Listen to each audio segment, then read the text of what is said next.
So for the Michigan UCLA game, Sam, tell me what you think about this. I am all over Michigan in the spot, and I'm all over Michigan in the 7 because I think that I don't want to say it's fluky that UCLA got here, but they needed 2 OT games to be able to get to the Elite Eight.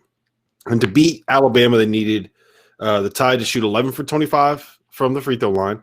They needed weird charge calls that we don't have to go into. I've gone on that rant before.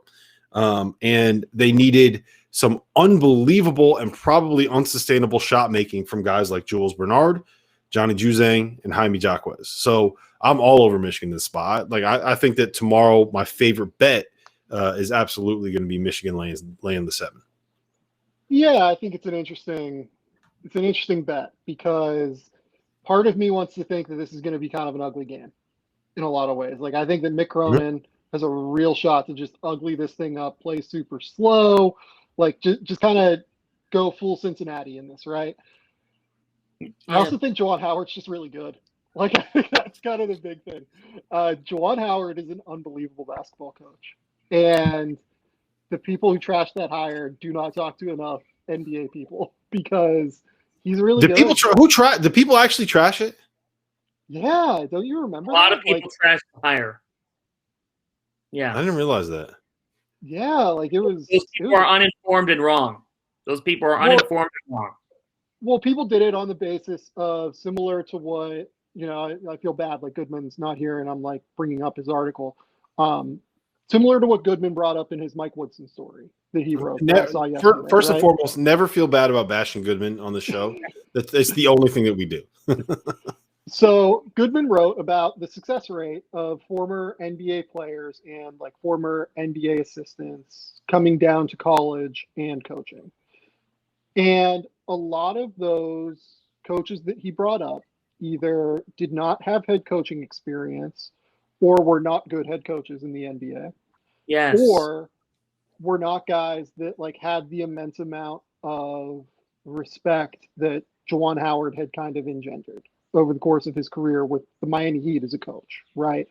So I think that that's kind of where it got wrong. And like, by the way, like Mike Woodson, I think is probably going to be okay at Indiana. I don't know if he's going to be great, but I think he's probably going to be an upgrade on Archie Miller at the very least. At Indiana, it'll be hard not to. Right. Like, look, I just don't know how it's going to go. Right. It could go really well, I think. Like, I think there's a real chance that it's going to go well. But regardless, my point is that Juwan Howard's really good. And he came up in an environment in Miami where the whole thing that Miami does is constantly confuse you defensively, constantly switch coverages, constantly trying to put you in a situation where you are uncomfortable. They'll blitz you in pick and roll, and then they'll play drop coverage with someone like Hassan Whiteside, right?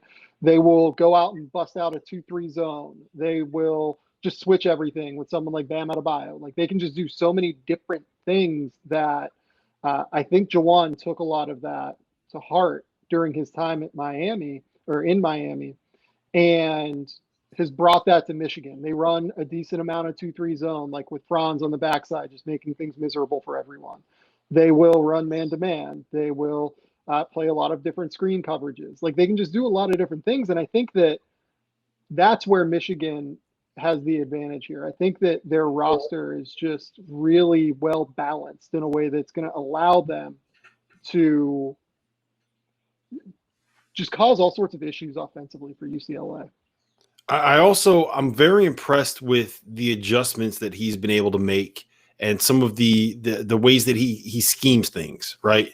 I think so. What he did against Florida State was really simple, and actually I thought was really, really intelligent. And what he did was he knew that they were going to send help to Hunter. Yeah. Florida State switches everything.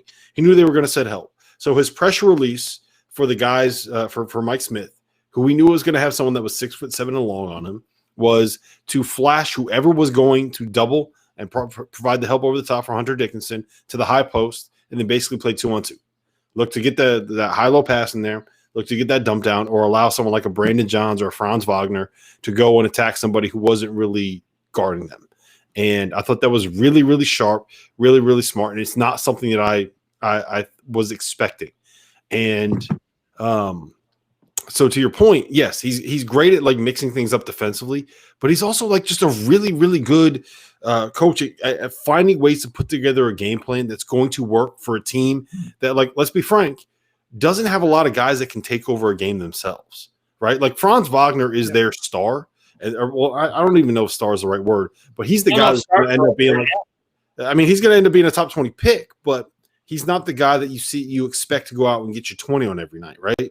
And I just, when you have a team of guys with none of them, I think the knock on Michigan is that there's not really any guys that can go out and take over a game themselves. They kind of have to scheme ways to win.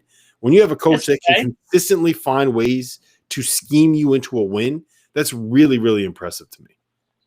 Yeah, and just to jump in briefly, like on the coaching front, you knew Juwan Howard was for real when he hires Phil Martelli days into the job. Like, that tells me that the guy understands college and that he knows what's going on. He made a no-brainer hire a couple of days of the job. And you know what impresses me about Juwan Howard, guys? Whenever I watch him on the sidelines, he is cool hand Luke. Like, nothing phases him except Mark Turgeon. But the way that he coaches a game is he has a great composure about him. And it says to me that, he spent time around the greatest, Pat Riley and others. I think that for Michigan, Mike Smith has given this team a dynamic ball handler who understands the moment, and that's what I see throughout Michigan. When Livers was healthy, with Wagner, like, they have guys that sacrifice maybe their individual talent for the greater good of being a collective unit.